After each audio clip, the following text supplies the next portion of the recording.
Ya, selamat malam. Saya Albert Hananto. Malam hari ini kembali kita bersama-sama membahas atau ngobrolin santai tentang mencintai bangsa ini. Ya, kita akan bersama-sama dengan Pak Utoro, Coach Utoro.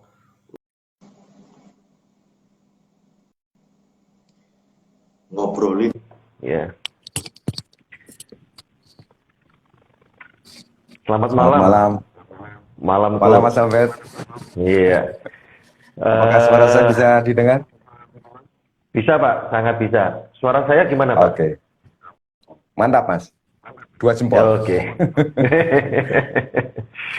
Oke, malam hari ini seperti di flyer, ya kita akan membahas psikologi cinta Indonesia bersama Coach Utoro. Malam hari ini kita akan ngobrol-ngobrol ringan, ngobrol-ngobrol santai begitu.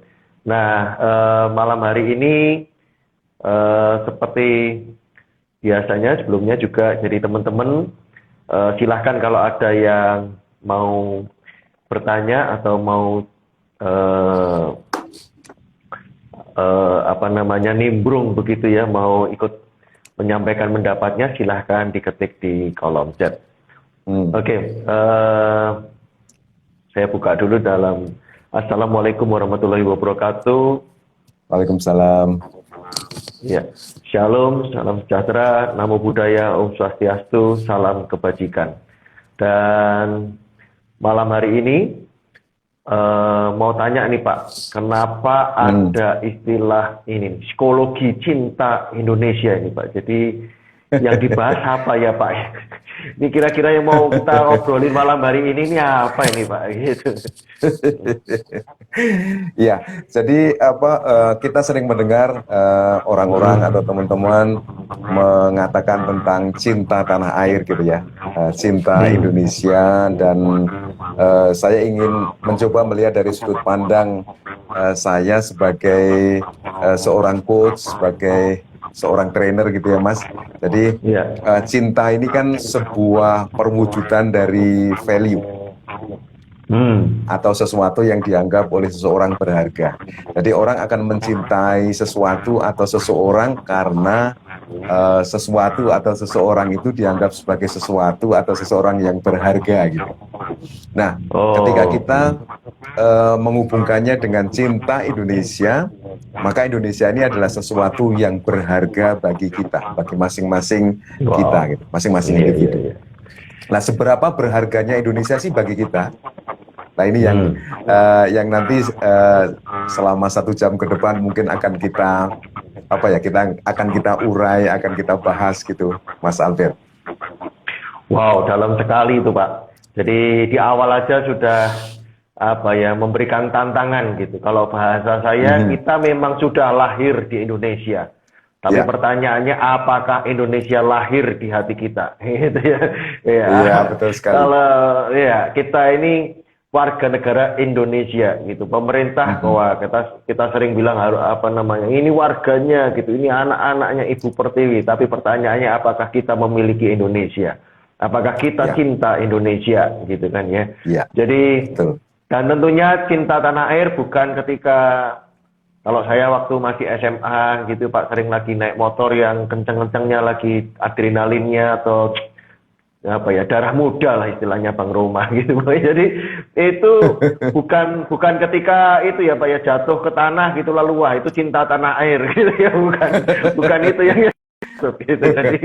Nah tadi sudah digarisbawahi, cinta itu adalah perwujudan dari value. Nah, gimana nih Pak supaya kita bisa mengenali atau memiliki rasa cinta ini Pak, kalau dikaitkan dengan value tadi itu Pak? Oke. Jadi menyukai atau mencintai ruang dan waktu di mana kita berada, ini adalah sesuatu yang semua orang membutuhkan, Mas. Jadi kita ini hidup di dalam dimensi ruang dan waktu gitu kan. Dan kalau kita menghubungkan dengan eksistensi kita saat ini, kita ini berada di Indonesia gitu kan. Artinya ruang kita hidup ini ada di Indonesia. Kemudian waktu kita hidup sekarang ini juga di Indonesia gitu. Jadi sebenarnya di lubuk hati kita yang paling dalam sebagai seorang warga negara Indonesia yang tinggal di Indonesia, keberhargaan mencintai Indonesia ini sebenarnya sebuah kebutuhan gitu.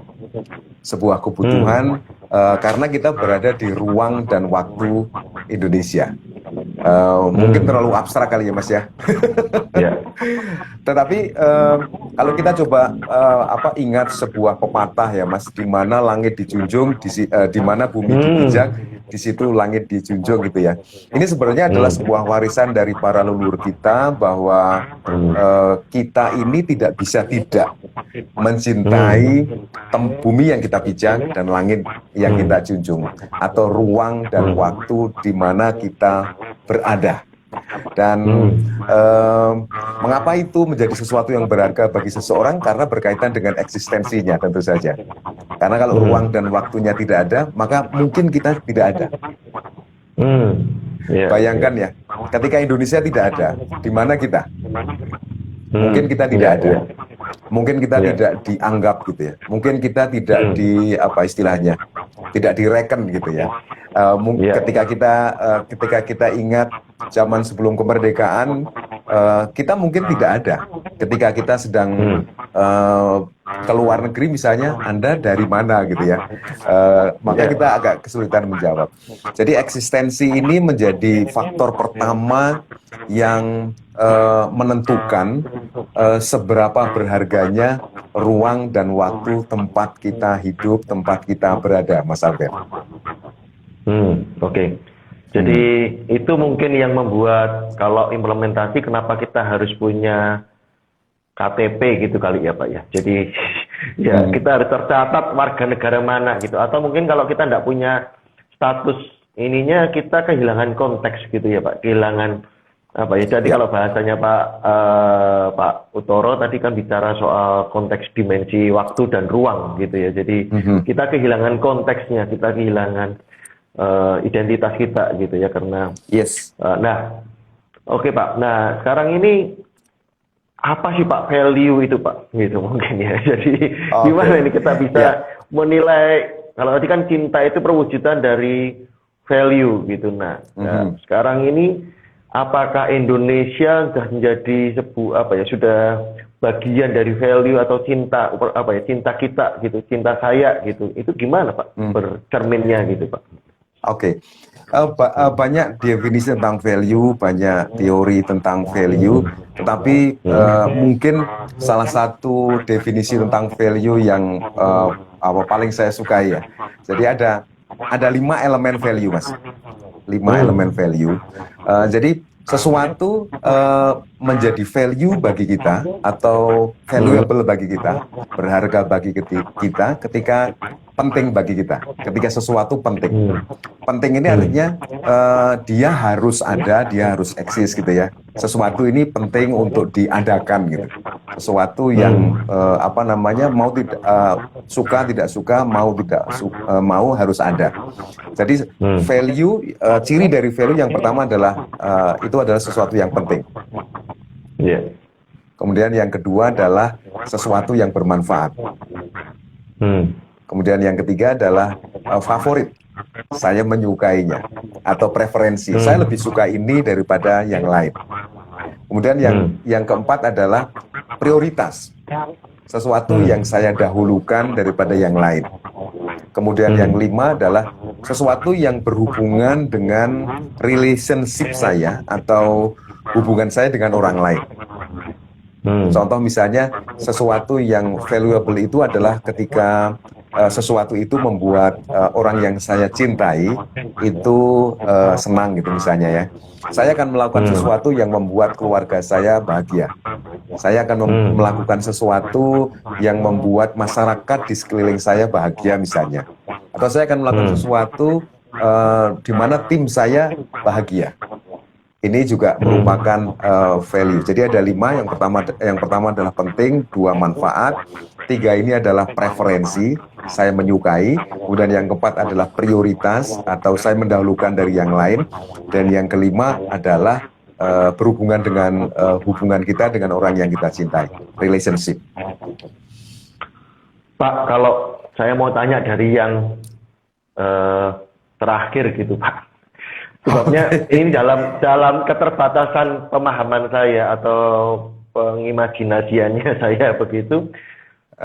Kalau yang lain itu kan ada kembali ke diri, Pak. Ada bisa, walaupun cinta itu bukan fokusnya pada diri ya, tetapi setidaknya kita bisa terbayang gitu lah. Ada personnya, Pak, gitu. Jadi, nah kalau tadi contohnya relationship kan orang lain itu bahagia, orang lain senang. Sementara bangsa Indonesia ini kan sesuatu yang abstrak nih, Pak. Kita tidak bisa rasakan. Beda kalau kita betul-betul bisa lihat ekspresi orang yang kita sayangi, orang yang kita cintai, ekspresinya bahagia, puas, bangga. Nah, ini kan kita tidak bisa melihat ekspresinya bangsa Indonesia atau Ibu Pertiwi ini sosoknya wah sedang tepuk tangan atau lompat-lompat gitu kan nggak terasa gitu kalau saya yang visual gitu.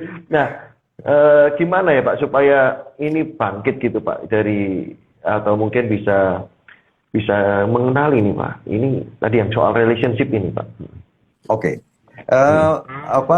Mungkin sebelum saya menjawab itu saya akan mencontohkan kasus yang sederhana ya Mas. Pada suatu ketika saya malam-malam gitu ya, malam-malam perut saya lapar, kemudian saya mau keluar rumah beli nasi goreng. Kemudian ketika saya membuka pintu rumah, ternyata di luar sana hujan. Kemudian akhirnya saya mengurungkan niat saya untuk beli nasi goreng. Kemudian saya kembali ke rumah dan meneruskan tidur saya. Kemudian pada hari berikutnya, pada saat yang sama sekitar jam 11 malam, anak saya bilang kepada saya, "Pak, saya lapar, tolong beliin nasi goreng." Kemudian saya bilang, "Iya nak." Kemudian saya keluar, ternyata di luar hujan. Dan hujannya lebih deras daripada kemarin. Kemudian akhirnya saya tetap keluar, hujan-hujanan, kemudian payungnya bocor lagi gitu ya. Saya kehujanan, dan saya beli nasi goreng, kemudian saya pulang. Kemudian ketika saya pulang, saya menunjukkan kepada anak saya, "Nah, ini nasi gorengnya, udah sampai di rumah," gitu ya. Kemudian anak saya bahagia. Anak saya bahagia, senang, kemudian dia meluk-meluk saya gitu ya. Yang memakan nasi goreng anak saya gitu ya. Tetapi keterpenuhan rasa bahagia itu ada di dalam diri saya. Meskipun saya sebenarnya kehujanan, capek dan sebagainya gitu ya. Tetapi karena orang yang saya cintai, anak saya merasa bahagia, maka saya jadi bahagia. Jadi kembali ke kita juga gitu ya. Sama dengan cinta Indonesia. Cinta Indonesia ini benar seperti yang disampaikan oleh Mas Albert, bahwa Indonesia ini kan abstrak kan. Kalau kita bicara Indonesia itu apa sih? Negara, bangsa, bangsa itu apa sih gitu ya? Itu kan sesuatu yang abstrak ya. Tetapi ketika kita memberikan yang terbaik buat Indonesia, sebenarnya yang merasakan senang itu sebenarnya bukan Indonesianya, tetapi saya yang berkontribusi untuk Indonesia. Ketika saya melakukan sesuatu yang terbaik untuk Indonesia, kemudian akhirnya relationship saya dengan Indonesia menjadi lebih bagus gitu, sehingga akhirnya saya menjadi lebih bahagia. Oke. Ya. Pak, kalau ini sekalian dianalisa ya Pak. Saya mau cerita gitu. Saya ngalami apa ya? Dalam seumur hidup saya ya cuma sekali itu aja Pak. Jadi belum pernah ngalami lagi Pak. Tahun 2012, kala itu ada seorang rekan saya pensiunan dari DPR itu ngajak ketemu saya dengan ya forum pensiunan DPR juga. Dan waktu itu ada seorang mantan menteri yang diundang dan menyampaikan beberapa informasi penting ya, kalau bahasa ini intelijen atau apa itu A1 gitu istilahnya ya. Jadi Oke. ini beberapa informasi penting. Lalu di akhir, menjelang akhir, begitu mau ditutup itu ada pertanyaan tanya jawab, lalu tiba-tiba sudah mau ditutup ada yang angkat tangan, Pak. Pertanyaannya itu sederhana gitu ya. Tanyanya gini aja sih, Pak, dari tadi Bapak menyampaikan hal-hal yang buruk, hal-hal yang negatif, hal-hal yang kelihatannya Indonesia itu begitu buruknya lah gitu. Lalu pertanyaannya gini, satu aja, Pak, masih ada harapan nggak Pak untuk Indonesia? Begitu. Pertanyaannya sederhana, Pak, masih ada harapan nggak untuk Indonesia? Lalu si Bapak Menteri ini, mantan Menteri ini menjawab tidak ada. Gitu. Nah itu kenapa malah justru membuat saya itu terpukul, Pak. Ini yang membuat saya agak pengen meneteskan air mata gitu ya. Tetapi sejak hari itu selama 3 bulan, saya ingat betul, Februari sampai Mei 2012, itu saya betul-betul setiap malam saya itu mendoakan Indonesia, Pak. Belum pernah sekuat intensinya itu sekuat itu gitu. Saya betul-betul tiap malam sampai menangis sampai saya merasa gini, masa sih jawaban untuk menjawab supaya mantan menteri ini bisa menjawab ada harapan. Loh, ini belum sampai selesai atau berubah Indonesianya. Hanya secerca harapan aja kok nggak bisa. Lalu kenapa ada banyak orang beragama di Indonesia? Lalu kenapa saya hadir atau saya lahir di Indonesia? Lalu kenapa banyak orang pintar di Indonesia? Kenapa tidak bisa memberi jawaban gitu? Itu saya sebagai makhluk manusia yang beragama gitu ya, bertuhan itu juga jadi mempertanyakan Tuhan saya gitu. Saya mempertanyakan pencipta gitu.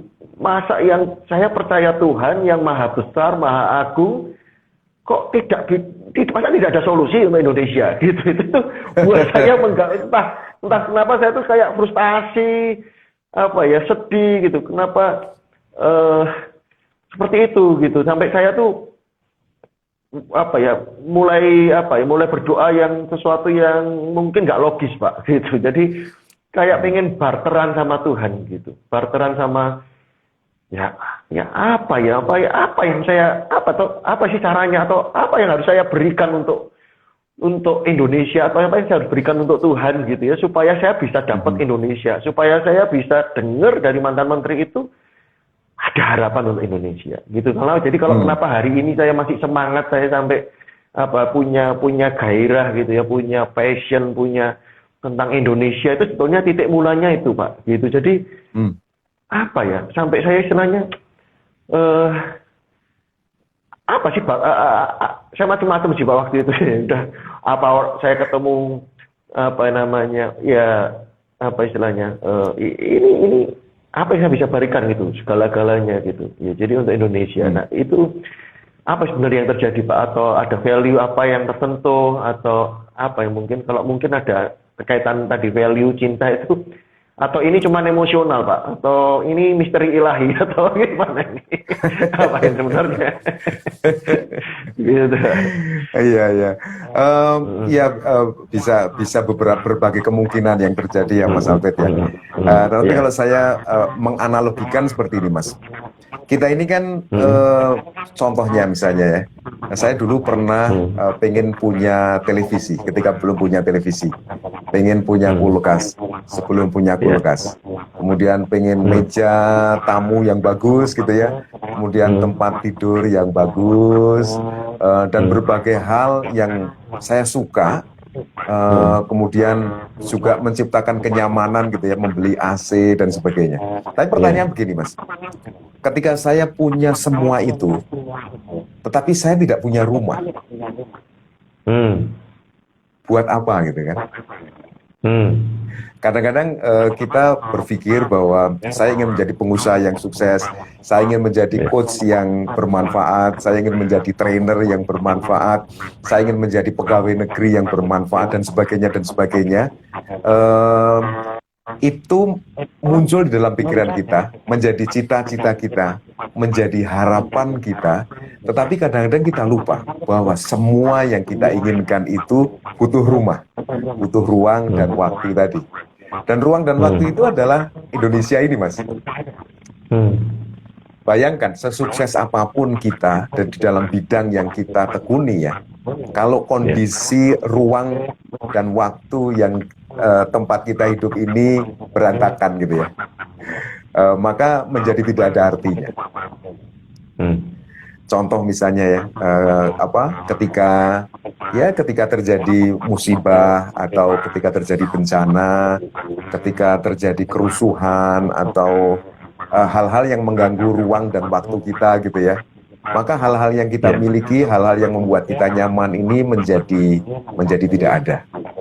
Sehingga sebenarnya kebutuhan kita semua untuk saling menciptakan ruang dan waktu yang membuat kita sehat dan nyaman gitu ya. Dan ruang dan waktu itu adalah Indonesia ini gitu. Tidak ada yang lain gitu kan. Kemudian kita juga kadang-kadang sering berpikir bahwa ruang dan waktu itu siapa sih yang bertanggung jawab gitu ya, bertanggung jawab untuk menciptakan kenyamanan dan kebaikannya gitu. Ya kita semua gitu ya, yang menjadi orang-orang yang berpijak di tanah Indonesia gitu. Dan kebersamaan dari kita semua yang berpijak di tanah Indonesia, menghirup udara Indonesia inilah yang bertanggung jawab untuk menciptakan kenyamanan, ketentraman, keamanan, dan sebagainya di tempat kita berada. Dan itu sebenarnya adalah bentuk real dari kecintaan kita kepada tanah air, kepada bangsa yang dianugerahkan oleh Tuhan kepada kita. Jadi intinya hal-hal yang kita anggap sebagai sesuatu yang kita cita-citakan, keindahan, kenyamanan, keamanan dan sebagainya itu menjadi nol, Mas, ketika ruang dan waktu kita nol gitu. Iya. Ya. Jadi kayak di matematika itu ya Pak ya, kalau dikali nol ya nol gitu. Jadi kalau sudah ininya pengkalinya ini. Iya betul. Ya. Betul. Nah, kita masih ingat ya kita sangat bersedih ketika tahun 2004 ada tsunami di Aceh, kemudian beberapa tahun yang lalu ada gempa di Palu ya. Kita bisa sangat membayangkan betapa apa yang kita anggap, apa yang kita usahakan, apa yang kita anggap sebagai sesuatu yang ideal itu menjadi nggak ada gitu. Ketika ruang dan waktu tempat kita berpijak ini ada masalah gitu, Mas. Betul. Ya, Pak, kalau tadi itu kesimpulan istilahnya sementara apa yang tadi disampaikan adalah kita adalah perwujudan dari value. Lalu value ada memiliki 5 elemen atau bisa istilahnya value itu kalau itu sesuatu itu penting buat kita, bermanfaat buat kita, apakah itu kita sukai gitu, favorit, lalu itu menjadi prioritas dan kita punya unsur relationship. Nah, itu bisa diukur nggak, Pak? Ya tentu bisa kita ukur, Mas. Jadi value bangsa Indonesia ini kan sudah kita sepakati bersama ya, yaitu Pancasila. Gitu. Kemudian, kita bisa mengukur dari parameter yang pertama. Jadi bagaimana kita memberikan value kepada bangsa kita ini dengan cara bertanya kepada diri kita masing-masing, seberapa penting sih Pancasila dalam kehidupan kita sehari-hari. Seberapa penting sih Pancasila ini untuk kita hidupkan sehingga memberikan keamanan, kenyamanan di dalam kehidupan kita bersama dengan orang-orang yang lain di dalam masyarakat bangsa Indonesia gitu. Seberapa penting sih kita tentang bagaimana Pancasila ini bisa hidup dan berjalan gitu ya. Kemudian seberapa penting sih kita merasakan emosi gitu ya. Pancasila ini menjadi nafas kita, menjadi rasa kita. kemudian seberapa pentingkah Pancasila ini kita laksanakan. Nah, ini adalah ukuran-ukuran yang bisa kita pakai untuk melihat seberapa berharga sih Pancasila atau value yang kita berikan kepada bangsa Indonesia ini, dengan ukuran-ukuran yang kita sendiri yang tahu. Ya. Ini mungkin nggak Pak, dari yang tidak ada menjadi ada Pak? Maksudnya mungkin ada yang sudah mulai kecewa, ada yang mulai sudah luntur, atau mulai apa ya tadi, mungkin malah justru seperti yang mantan menteri tadi ya, sudah hilang harapan begitu ya.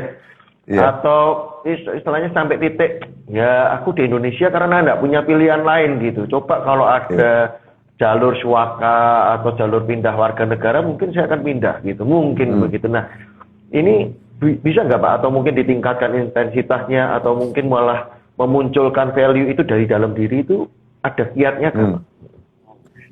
Ya tentu ada Mas. Jadi bagaimana kita meningkatkannya, atau bagaimana kiat untuk lebih meningkatkan value itu bagi kita, adalah dengan dengan bertanya kepada diri kita sendiri tadi. Apakah saya ingin merasakan value itu? Jadi kalau kita ambil contoh yang sederhana begini Mas, saya beli sebuah satu set meja kursi kayu jati gitu ya, harganya sangat mahal. Karena saya memberi value seni dari meja kursi itu. Dan saya membayar mahal, saya memberi value tinggi, dan kemudian ketika itu sudah menjadi saya miliki, ada di rumah saya menikmatinya. Saya menikmati rasa atau value seni yang tinggi dari meja kursi itu.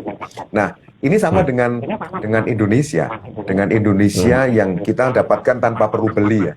Tetapi kita hidup darinya. Makanan, minuman, udara yang kita hirup ini, kalau kita sadari kan muncul dari bumi Indonesia gitu ya. Nah, sebagaimana seberapa jauh atau seberapa dalam kita mau mensyukuri itu atau menikmati itu. Dan itu sih kembali kepada diri kita ya. Apakah saya akan mensetiai apa-apa yang telah saya dapatkan gitu ya? Apakah saya akan berterima kasih kepada apa-apa yang sudah saya dapatkan?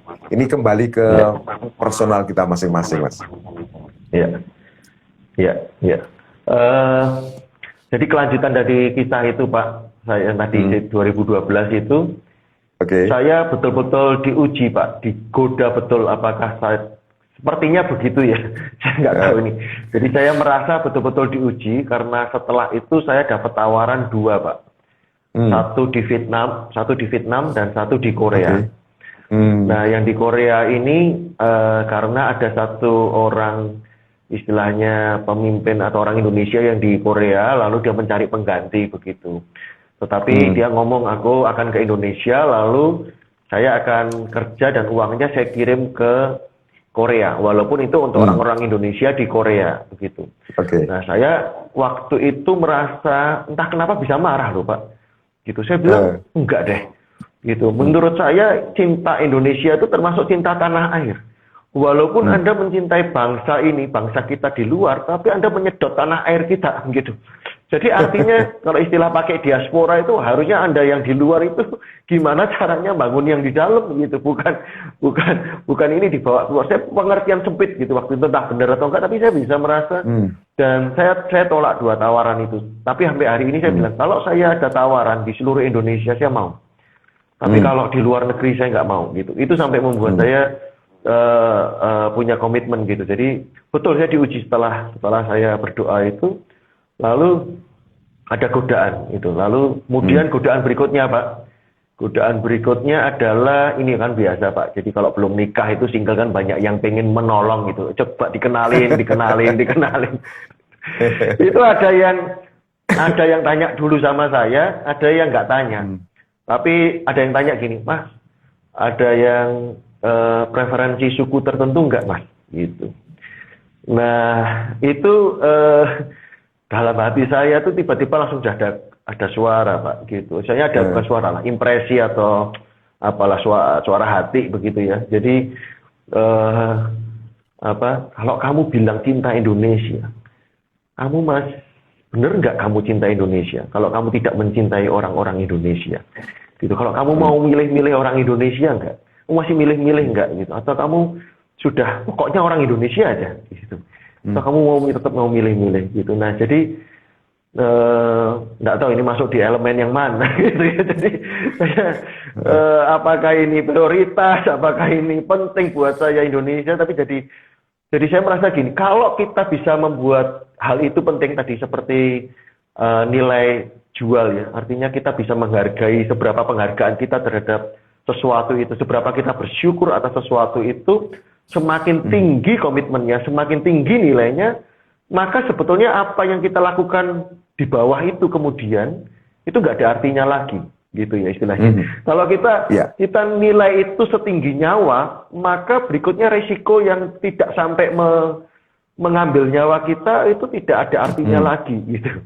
Kalau semakin tinggi gitu nilainya buat Indonesia kita berikan hidup ini, maka istilahnya tadi ya hujan gitu ya, capek itu nggak ada artinya gitu. Sama seperti orang tua dengan anak tadi, saya mengilustrasikan melihat Pak Utoro tadi ya. Kalau kita seringkali saya dengar karena saya belum punya anak nih Pak, gitu ya. Jadi konon kan orang tua itu kalau anaknya sakit doanya sama Tuhan gitu kan, kalau boleh tak gantiin gitu kan istilahnya biar saya aja yang sakit gitu kan ya. Jadi kalau darah dagingnya gitu, kalau hidupnya sama anak itu nilainya sama dengan hidupnya dia sendiri, maka tadi ya Pak seperti hujan itu nggak ada artinya lagi gitu. Nah seberapa tinggi yang kita mau tempatkan untuk Indonesia? Gitu. Mungkin ilustrasi ini nyambung nggak ya Pak kira-kira? Ya, sangat nyambung. Menurut saya sangat nyambung. Menurut saya sangat nyambung karena tadi ilustrasinya ya, anak itu bagi orang tua kan seseorang yang berharga. Seorang yang berharga. Kenapa sih berharga? Jawabannya bisa bermacam-macam. Bisa karena untuk meneruskan keturunan, berarti eksistensi gitu ya. Kemudian ada tempat saya untuk mencurahkan kasih sayang, berarti cinta tadi. Kemudian saya ingin membawa keluarga saya menjadi keluarga yang bermanfaat, bisa juga. Kemudian saya ingin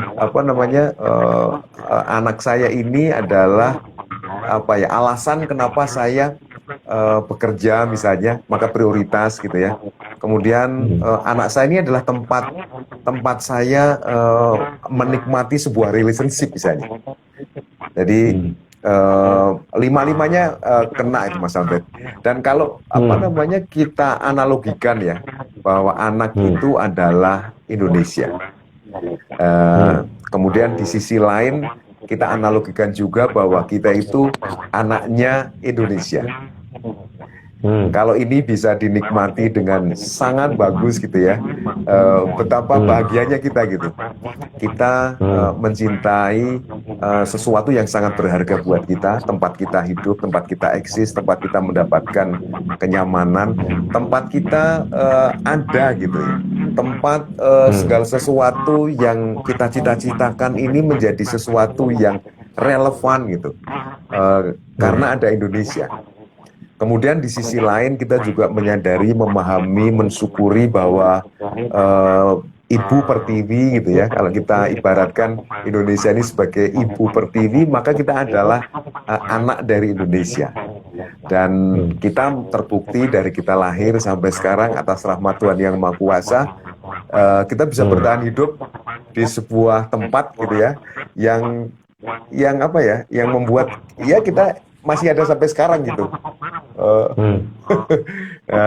Kita makan dari situ, kita minum dari situ, udaranya dari situ.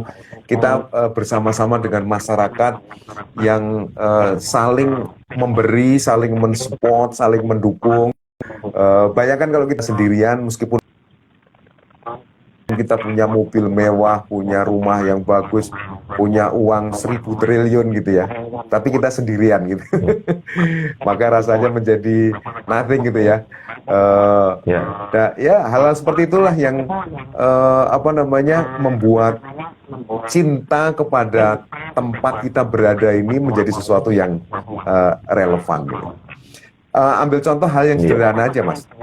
Ketika kita tidur di tempat tidur kita, gitu ya.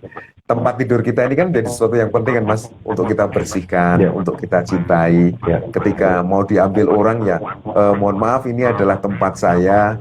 Kemudian kita akan mencucinya, membersihkannya karena memberi manfaat buat kita, dan karena itu adalah tempat kita tidur, tempat kita istirahat, tempat kita hidup gitu ya.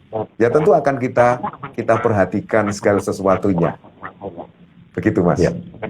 Iya. Jadi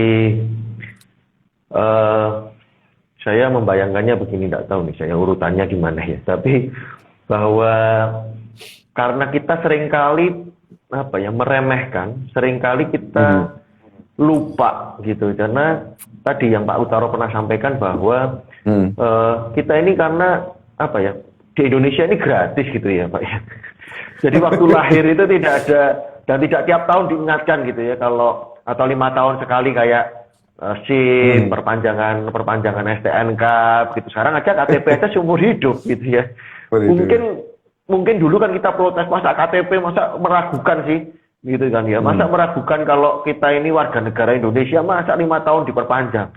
Tapi setelah mendengar uraian ini, jangan-jangan nggak apa-apa kali ya 5 tahun sekali gitu ya. Jadi perpanjangan itu bukan untuk pemerintah sebenarnya, ternyata ya seringkali bahwa itu baik untuk kita gitu, bahwa itu mengingatkan kita gitu ya. Atau mungkin kalau sekarang mungkin yang tiap tahun jadi tiba-tiba ingat ya, PBB kali ya, bayar pajak bumi bangunan ini mengingatkan kita untuk bahwa kita ini punya tadi bumi tempat kita berpijak gitu. Kita ini kalau kita ingat bahwa Indonesia adalah rumah, maka harusnya muncul ya rasa syukur tadi ya, rasa memberi nilai yang tinggi tadi gitu, sehingga ya harapannya bisa mulai muncul gitu ya, bahwa Indonesia ini penting, bahwa Indonesia ini bermanfaat, bahwa Indonesia ini menjadi kita sukai gitu. Nah ini mulai muncul gitu ya. Jadi nah malam hari ini biarlah kita semua yang ada melihat atau nanti rekaman biar mulai berkaca, bercermin, berefleksi seberapa sih gitu. Apakah Indonesia sudah penting buat kita begitu ya. Jadi kemudian yang saya lihat berikutnya, ketika itu muncul, nah saya diingatkan Pak, yang mungkin juga saya pernah tanya ke Pak Utaro beberapa waktu lalu, ketika saya menemui seorang murid yang kehilangan motivasi atau kehilangan alasan kenapa dia hidup, atau alasan yang membuat dia bersemangat untuk berprestasi atau menjadi lebih baik. Nah, kan istilahnya gini, untuk apa saya berprestasi? Untuk apa saya kerja? Untuk apa saya belajar gitu? Kalau orang tua saya sudah ada, orang yang kalau saya nanti berhasil, nggak ada yang saya banggakan. Nah, malam hari ini jawabannya ternyata ya, jawabannya ada Indonesia gitu ya, ada Ibu Pertiwi gitu ya, yang bisa menjadi alasan gitu. Kalau kita bangun pagi dan kita menghirup, lalu udara, kita merasakan syukur karena kita punya rumah. Lalu ketika rumah selalu identik dengan keluarga gitu kan, ayah, orang tua, adik. Nah berarti kita akan ingat dengan Ibu Pertiwi gitu. Kita akan ingat bahwa ada yang kita bisa banggakan gitu, Indonesia gitu ya. Ya. Jadi itu penting sekali, ternyata itu bisa memberikan energi buat kita hari itu gitu. Cinta itu bisa memberikan energi. Ya, saya apa yang saya kerjakan ini penting. Apa yang saya kerjakan ini bermanfaat. Apa yang saya kerjakan ini akan menyenangkan, membahagiakan gitu buat Indonesia gitu. Membuat Indonesia yang lebih baik gitu. Dan tentunya kenapa kalau kita bisa berpikir gitu, karena ini ya, rumah aja kalau dibiarin aja rusak gitu kan ya, udah ditinggalin, nggak dihuni. Nah berarti produktivitas kita, aktivitas kita harian itu ya bagian dari merawat itu ya, menyapu, mengepel istilahnya, supaya rumah itu tetap setidaknya tetap eksis, setidaknya tetap nyaman untuk kita tinggali, Yes. begitu ya. Iya, kira-kira begitu, Pak. Betul, betul. Dan ada satu hal yang menurut saya sangat penting, Mas Albert. Ya. Jadi salah satu yang membedakan manusia ini dengan makhluk-makhluk yang lainnya adalah manusia ini mengenal sesuatu yang disebut dengan harga diri. Harga diri. Jadi harga diri atau self esteem gitu ya. Bagi setiap manusia sepertinya adalah sebuah kebutuhan gitu. Karena kita sering mendengar bahwa orang marah karena tersinggung karena harga dirinya tidak dihargai. Diinjak-injak gitu. Dijak-dijak ya. Dan harga diri ini sebenarnya adalah sesuatu yang muncul ketika kita menghargai, gitu kan? Menghargai. Contoh misalnya begini, Mas. Kalau saya diberi sesuatu oleh Mas Albert, kemudian saya berterima kasih, maka Mas Albert mungkin akan menghargai saya. Oh, Pak Uttoro ini orang yang suka berterima kasih, gitu ya. Tetapi kalau misalnya saya diberi sesuatu oleh Mas Albert, saya diam aja gitu ya, Mas Albert mungkin akan mengatakan bahwa oh, Pak Uttoro ini seseorang yang tidak tahu berterima kasih gitu ya. Jadi ketika kita menghargai, sebenarnya kita sedang membangun harga diri kita sendiri. Oke, iya. Ini contoh yang paling mudah adalah berterima kasih. Kemudian ketika Mas Albert membantu saya, suatu saat misalnya saya jatuh naik motor di depan rumahnya Mas Albert, kemudian Mas Albert membantu saya, membantu mengobati luka-luka yang ada di karena jatuh itu misalnya. Kemudian setelah selesai semua, saya pamit dan saya berterima kasih kepada Mas Albert. Kemudian Mas Albert bilang, "Iya Pak, sama-sama." Dan Mas Albert, kita bisa melihat bahwa saya hanya mengucapkan terima kasih, Mas.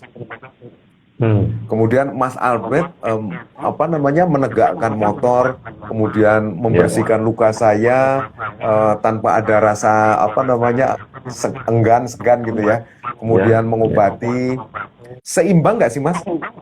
Ketika saya hanya mengatakan terima kasih gitu, Mas. Menurut Mas Albert, seimbang nggak? Dari sisi energi. Dari sisi energi mungkin nggak sebanding ya, tetapi nggak sebanding. Nggak sebanding. Dan menurut Mas Albert, energi yang diberikan oleh Mas Albert itu hilang nggak? Ketika saya maksudnya membantu saya. Ya kalau dari sisi plus minus ya minus nih Pak. Maksudnya keluar ya, masih energinya kan keluar itu. Ya, artinya tetapi kebaikan atau energi positif yang dilakukan oleh Mas Albert untuk membantu saya tidak hilang kan? Itu menjadi energi positif, menjadi dan yang menikmati energi positif itu siapa, Mas?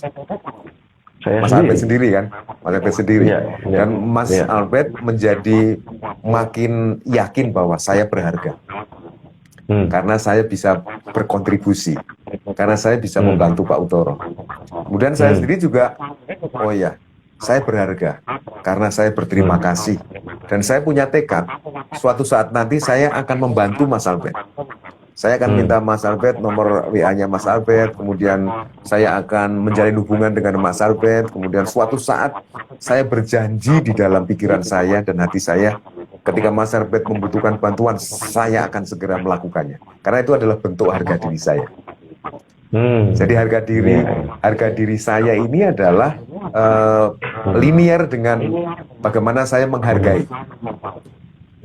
Dan ketika kita menghargai Indonesia sebagai tempat kita hidup, ruang kita hidup, tempat kita mendapatkan banyak kesenangan, banyak kemanfaatan, dan saya akan berkontribusi. Saya akan menghargai apa yang telah saya dapatkan. Maka itu adalah bentuk dari harga diri kita.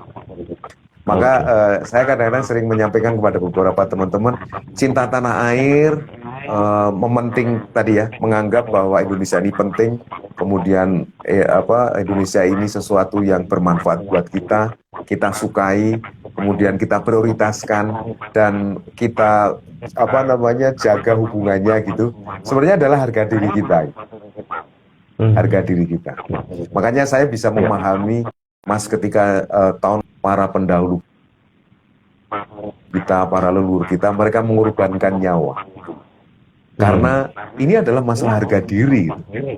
Harga diri saya. Bagaimana saya menghargai bangsa, itu adalah harga diri saya. Dan dulu mungkin kita juga mendengar ya Mas ya, zaman dulu ada orang yang menjadi cecungu atau menjadi pengkhianat bangsa gitu ya. Dan saya yakin orang-orang ini akan melihat dirinya menjadi tidak berharga, karena dia tidak menghargai sesuatu yang semestinya dia hargai. Tambahan dari saya, Mas. Ya. Saya termenung itu. Iya, jadi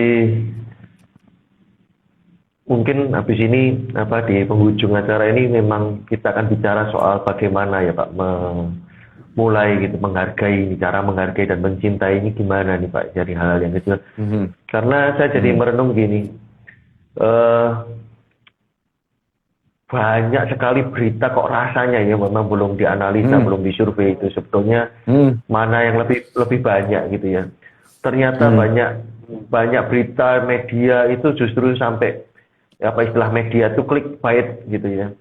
Ya, ada demi menarik itu malah yang negatif lebih mudah gitu daripada yang baik gitu. Jadi justru banyak banyak berita yang hoax gitu ya, banyak berita yang meremehkan, menghina Indonesia, mengejek Indonesia, bahkan bertengkar sampai tega gitu ya, mengadu domba sesama anak bangsa. Ya, perkataan-perkataan yang negatif tentang pemerintah, bukan berarti saya tidak setuju kritik terhadap pemerintah ya, tetapi jadi tidak ada penghargaan gitu ya, beda ya, jadi dari motif yang meremehkan, tidak ada hormat gitu, tidak merespek gitu. Nah, mungkin nanti Pak Uttoro akan sampaikan lebih panjang dan lebar, tapi saya setuju Pak bahwa sikap respek ini hilang Pak, gitu. Sikap respek ini kurang banyak dikaitkan gitu, karena sebetulnya kita bisa gitu ya, contoh membuang sampah tidak di tempat sampah gitu, membuang sampah di sembarang tempat begitu. Itu kan bisa dikaitkan dengan cinta tanah air, tidak cinta tanah air gitu ya, tidak merawat bumi. Tetapi kan bisa juga kita harusnya bisa kaitkan dengan respect gitu ya, respect dengan ya orang lain yang membersihkan gitu, mungkin bagian dinas kebersihan kota atau orang-orang yang memang tiap hari membersihkan gitu. Kita kehilangan respect gitu. Kita antri, budaya antri ya, kita harus menghormati orang-orang yang sudah antri sebelumnya gitu. Nah, itu kita seringkali hanya sampai pada aturan-aturan gitu ya. Oh, nggak boleh. Tapi kita nggak diberi reason gitu, nggak diberi alasan kenapa kamu harus antri, gitu. Kenapa kamu tidak boleh merokok di sembarang tempat, begitu. Kan sebetulnya banyak hal yang ternyata kita tidak dikaitkan dengan respect, gitu. Tidak dikaitkan dengan hormat, gitu ya. Saya dengar KRL atau apa istilahnya, yang kereta di Jakarta, MRT gitu kan, ya langsung dicoret-coret atau hal-hal yang begitu mudahnya kita tidak menghargai gitu ya, tidak mudah bersyukur dengan hal-hal yang baik gitu di Indonesia ini gitu. Ya mungkin ya gimana Pak supaya tadi kalau berkaitan dengan bahwa ini harga diri dan itu dimulai dari kita gitu. Kita yang ketika kita melakukan sesuatu yang menghargai, itu menghargai harga diri kita sendiri gitu. Nah, Pak, mulainya gimana nih Pak? Apa yang kita harus lakukan nih Pak? Ya, kita hampir semua manusia dewasa meyakini bahwa apabila sesuatu itu berharga, gitu ya, maka kita akan menempatkan atau menempati sesuatu pada tempat yang sesuai, gitu ya, Mas. Contoh misalnya, kita meletakkan topi di atas kepala kita. Karena topi ini dianggap berharga gitu kan, dan dia diletakkan di tempat yang berharga yaitu kepala. Kemudian kalau ada sesepuh misalnya ya di sebuah pertemuan gitu, maka kita akan menempatkan sesepuh itu di tempat yang pantas gitu ya. tempat yang terhormat gitu, karena berharga.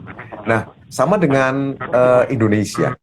Ketika kita menghargai Indonesia, memberikan value kepada Indonesia, menganggap Indonesia ini adalah sesuatu yang penting, bermanfaat, kita sukai, kita prioritaskan, dan perlu kita jalin hubungannya, maka kita akan meletakkan sesuatu yang pantas di atasnya. Ini implementasi realnya. Nah, sesuatu yang pantas itu apa? Banyak orang menyebutnya peradaban, gitu ya. Salah satu bentuk penghargaan kita pada Indonesia yang berharga ini, Ibu Pertiwi yang berharga ini adalah meletakkan di atasnya peradaban yang berharga. Peradaban yang berharga ini ada 5 komponen, Mas. Yang pertama adalah keamanan, yang kedua adalah kualitas, kemudian yang ketiga produktivitas, yang keempat biaya, dan yang kelima simpanan. Ini konsep peradaban yang saya cuplik dari seorang pemikir strategis gitu di abad pertengahan, di abad pertengahan pada saat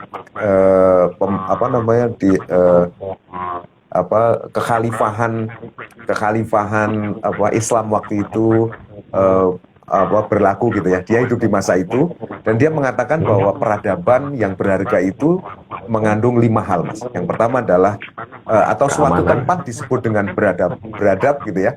Kalau dia aman, kalau tempat itu aman. Aman di sini bukan hanya aman lahir ya, tetapi juga aman batin gitu. Jadi kalau di sebuah tempat masih ada orang atau pihak yang merasa belum aman, berarti tempat itu belum beradab. Belum dikategorikan ya bukan 0 ya, tapi mungkin beradab, tapi berapa persen gitu. Tempat yang beradab adalah tempat yang menjamin keamanan bagi seluruh orang yang ada di situ. Dia secara lahir aman, secara batin aman. Kemudian yang kedua adalah kualitas. Jadi seluruh aktivitas yang berjalan di atas tempat itu berkualitas. Pendidikan berkualitas, kemudian kehidupan juga berkualitas, beragama juga berkualitas, transportasi berkualitas, baju yang kita pakai berkualitas, makanan yang kita pakai berkualitas. Atau atau masyarakat yang beradab adalah masyarakat yang peduli pada kualitas. Jadi kualitas itu utama. Kemudian yang ketiga adalah produktivitas. Jadi masyarakat yang beradab adalah masyarakat yang suka produktif, Mas. Jadi saya akan memanfaatkan waktu untuk berproduksi, menghasilkan sesuatu yang bermanfaat bagi diri saya maupun orang lain. Produktivitas. Kemudian yang keempat adalah biaya. Jadi masyarakat yang beradab adalah masyarakat yang biayanya rendah, Mas. Jadi saya membeli makanan harganya terjangkau, membeli transportasi harganya terjangkau, sekolah harganya terjangkau. Kalau hal-hal pokok saja itu belum terjangkau, harganya masih mahal. Ya mungkin murah bagi beberapa orang, tapi lebih banyak orang lain yang mengatakan itu mahal, berarti peradabannya masih belum oke. Gitu. Kemudian yang kelima adalah simpanan atau antisipasi atau safety net gitu ya. Peradaban itu memiliki istilahnya bekal di saat musim dingin gitu ya.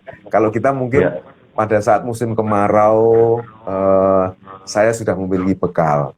Pada saat musim hujan saya memiliki bekal. Ketika terjadi kekeringan, paceklik, saya memiliki simpanan. Ini adalah 5 contoh, 5 istilahnya elemen dari peradaban, Mas. Nah, apa maksud saya menyampaikan ini? Saya ingin mengajak kepada teman-teman, mari kita bangun peradaban. Peradaban yang aman, berkualitas, produktivitas, biaya terjangkau, dan simpanan yang banyak di atas bumi pertiwi ini. Ini adalah bentuk klimaks penghargaan kita kepada Ibu Pertiwi Indonesia dengan menciptakan peradaban yang aman, berkualitas, produktivitas, berbiaya rendah, dan simpanan yang banyak. Itu mungkin yang menjadi hal yang bisa kita follow up lebih lanjut untuk teman-teman yang mendengarkan diskusi kita pada malam hari ini, Mas Albert. Iya, iya. Jadi silakan Pak Uttoro sampaikan tadi, silakan teman-teman yang bergabung pada malam hari ini atau nanti yang melihat rekamannya, silakan memberikan respon, tanggapan, pertanyaan. Kalau yang sekarang melihat dan bergabung bisa tulis di kolom chat, dan nanti yang melihat rekaman bisa di kolom komentar. Dan saya rasa seperti yang tadi Pak Uttoro sampaikan soal peradaban, ini sangat mungkin selaras dengan Pancasila. Nah, saya melihat beberapa poin nih Pak, gitu, yang soal bantuan sosial atau keadilan sosial, gitu. Itu luar biasa. Menurut saya diksi yang dipilih oleh para pendiri bangsa ini luar biasa, gitu. Jadi kalau Pak ini misalkan di tengah jalan, gitu ya, saya di tengah jalan dibegal begitu, lalu Pak Uttoro melihat gitu, lalu Pak Uttoro menolong saya gitu, dan menolong saya memukul atau membekuk begal itu berarti bantuan sosial, gitu, bantuan untuk saya. Tapi menjamin bahwa di jalan itu tidak ada lagi begal, maka itu disebut keadilan sosial, gitu. Jadi sebuah jaminan, seperti tadi simpanan itu, safety net itu mungkin ya dekat-dekat, kalau implementasi mungkin kayak BPJS gitu ya, jadi jaringan pengaman gitu ya. Jadi nah ini kan keadilan sosial gitu, makanya kan ya ada kelas gitu, ada saling subsidi silang begitu. Nah itu bagaimana kita mewujudkan keadilan sosial gitu, dan tentunya ini juga tidak kalau dikaitkan semua ya unsur persatuan Indonesia, unsur kemanusiaan yang beradab ya tadi yang kita bangun, lalu juga itu dasarnya juga karena kita punya Tuhan gitu ya, yang mengasihi umat manusia yang jadi saya rasa sangat selaras dengan nilai-nilai Pancasila begitu, dan ya mungkin kita bisa eksplor sih di yang lain gitu. Tapi kalau saya malam hari ini sangat merasa Pak, bahwa apa yang kita bincangkan malam hari ini sangat sangat esensial, sangat penting tuh. Rasanya saya perlu dengar berkali-kali ini rekaman ini. Saya sendiri mungkin perlu dengar lagi gitu ya, karena karena ini kan bicara soal cinta gitu ya, semangat, energi gitu. Kalau kita kan gitu, kalau kita mencintai, kalau kita memberi nilai, maka itu akan munculkan dari dalam gitu ya. Dan seberapa kita mencintai itu akan menentukan juga seberapa besar ini, seberapa hal yang kita bisa berikan gitu, dan kalau gairah ini jadi energi ya. Artinya kalau kita kayak naik mobil gitu, naik kendaraan gitu, percuma ya kalau nggak ada bahan bakar gitu ya. Kita mau punya ini kalau kita nggak ada energinya gitu. Nah ini jadi energi yang luar biasa, dan saya merasa ini jadi jawaban juga Pak gitu. Kenapa penting? Karena ini juga jadi solutif gitu. Kenapa bangsa ini hari-hari ini menurut saya ya, kerisauan saya dengan ya, walaupun ya Pak Uttoro pernah sampaikan ya bahwa ini berarti tandanya kita rekat gitu, sehingga kita ngomong bebas satu sama lain gitu. Tetapi saya melihatnya wah ini tapi satu hal yang dan malam hari ini juga buat saya jadi hal yang baik. Karena apa? Karena tidak lagi menuntut orang Pak, tidak lagi nyalain orang, tidak lagi nunggu orang lain, tidak lagi pengen ngubah orang lain, tapi jadi jawaban mulai dari diri sendiri Pak, gitu kan tadi mulai gitu tadi masalah harga diri itu tadi sangat sangat penting banget, sangat menohok gitu ya. Kalau apa Pak nama istilahnya ya Pak, kalau ditinju itu langsung pukulan langsung TKO gitu ya. Jadi ini tadi soal kiri ya.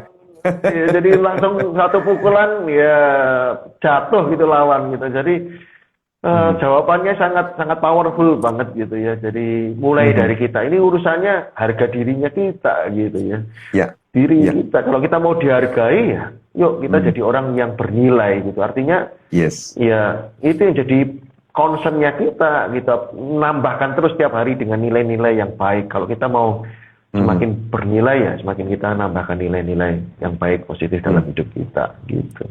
Iya, Ya, ada yang dan kita ditambahkan, bisa, Pak. ya, dan kita bisa mulai dari diri kita sendiri tanpa harus menunggu orang lain gitu. Meskipun ketika Iya. nanti dilakukan bersama-sama, tentu akan lebih powerful gitu ya. Betul. Contohnya misalnya membangun keamanan, menciptakan budaya aman. Ini bisa kita mulai dari diri kita sendiri. Di rumah kita ciptakan lingkungan yang aman. Aman dari kecelakaan-kecelakaan, meskipun kecelakaan-kecelakaan kecil, kalau ada kabel yang bersiliweran, kabelnya ditata yang rapi supaya tidak kesetrum. Kemudian benda-benda yang kemungkinan akan mengganggu, bisa membuat kita tersandung, kita singkirkan gitu. Dan teman-teman bisa mengakses di internet bagaimana sih mengaplikasikan safety di rumah gitu. Dari diri kita sendiri. Kita membuat aman. Kemudian kita mungkin bisa berkembang di lingkungan gitu ya. Bagaimana membuat lingkungan kita aman. Contohnya misalnya dengan memasang lampu, membersihkan rumput-rumput sehingga tidak ada binatang-binatang yang tidak kita inginkan. Kemudian berkualitas tadi, ya mari kita mulai dengan diri kita sendiri. Ketika kita makan, ya makan yang berkualitas. Ketika kita bekerja, ya bekerja yang berkualitas. Waktu yang kita waktu kerja ya yang kita manfaatkan juga kita buat berkualitas. Kemudian yang ketiga, produktivitas. Bagaimana setiap hari kita bisa produktif menghasilkan sesuatu. Kemudian yang keempat, bagaimana kita menghemat gitu ya. Sesuatu yang bisa kita hemat, mari kita hemat. Mari kita lihat pengeluaran kita seharian kemarin gitu. Mana sih pengeluaran-pengeluaran yang tidak perlu, yang bisa kita coret. Kemudian yang tidak memberikan nilai tambah. Kemudian uang tersebut kita alokasikan supaya kita bisa menabung, Mas Albert. Yang kelima, supaya simpanan kita banyak. Safety net, oke lah, ada safety net sistem yang dibuat oleh pemerintah, tapi ada baiknya kita juga punya safety net sendiri ya, dengan banyak menabung. Kalau kita banyak menghemat, tentu kita akan bisa menabung. Dan ini adalah hal-hal sederhana yang bisa kita lakukan sebagai pribadi yang merdeka, yang punya harga diri, yang ingin meletakkan sesuatu di tempat yang berharga, yaitu Bumi Pertiwi Indonesia. Karena tadi bentuk penghargaan kita kepada sesuatu yang berharga adalah menempatkan sesuatu yang pantas di atasnya. Ini tadi sesuatu yang kita lakukan sendiri. Tentu kalau ini kolaborasi akan lebih bagus lagi, persatuan Indonesia. Dan ini adalah sesuatu yang akan kembali kepada diri kita sendiri. Ketika kita membuat peradaban minimal di lingkungan kita sendiri, maka kita akan merasa lebih bahagia, lebih puas, menjadi lebih tenang hidupnya, senang kayak gitu. Itu Mas mungkin tambahan dari saya. Ya, luar biasa, sudah sampai pada hal-hal kecil yang kita bisa mulai. Jadi harapannya sekali lagi para pendengar tidak berwacana gitu, tidak hanya dapat teori, tidak soal ini tayangan-tayangan ini bukan soal konsep bernegara yang besar gitu, tapi kembali kepada diri dan yang kita bisa implementasikan gitu. Sekali lagi tentang harga diri, tentang diri kita gitu, mulai menjadi yang lebih baik gitu. Kita tidak butuh ya sebenarnya kalau gini, kalau kita semua seperti ini, lama-lama mungkin Pak, motivator udah berkurang ya Pak kerjaannya. Lebih ke trainer kali. Iya. Dan yang menarik gini Mas, akhirnya dari diskusi ini kita bisa menghubungkan sebuah benang merah. Ketika saya keluar naik motor pakai helm, ini adalah bentuk cinta tanah air, gitu ya. Betul. Karena ketika saya pakai helm, saya sedang membudayakan budaya aman. Saya sedang membangun peradaban aman. Saya ingin mencontohkan kepada orang-orang cara hidup yang aman gitu. Saya sedang meletakkan sesuatu yang pantas di atas bumi pertiwi yang berharga, yaitu peradaban yang pertama, yaitu keamanan. Ini mungkin bisa menjadi topik kita berikutnya Mas tentang peradaban ini. Iya. 5 hal, Iya, 5 indikator peradaban. Iya.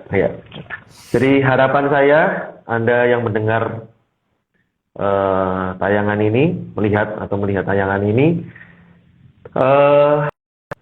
biarlah seperti Superman.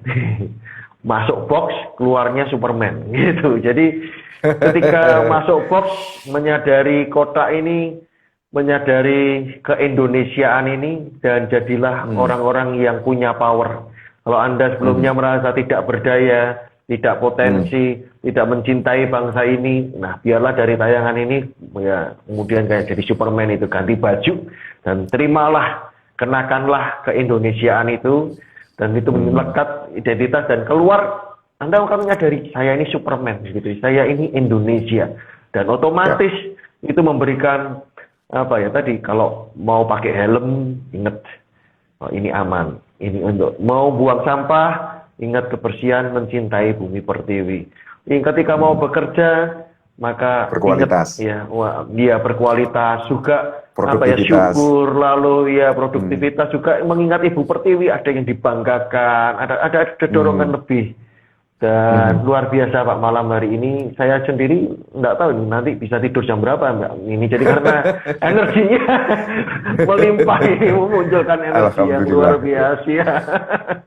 Gitu, jadi jadi malam hari ini mungkin ada hal yang mau disampaikan lagi Pak. Ya, seperti yang tadi disampaikan oleh Mas Albert, memang di ujung dari pembicaraan kita ingin membumikan gitu ya.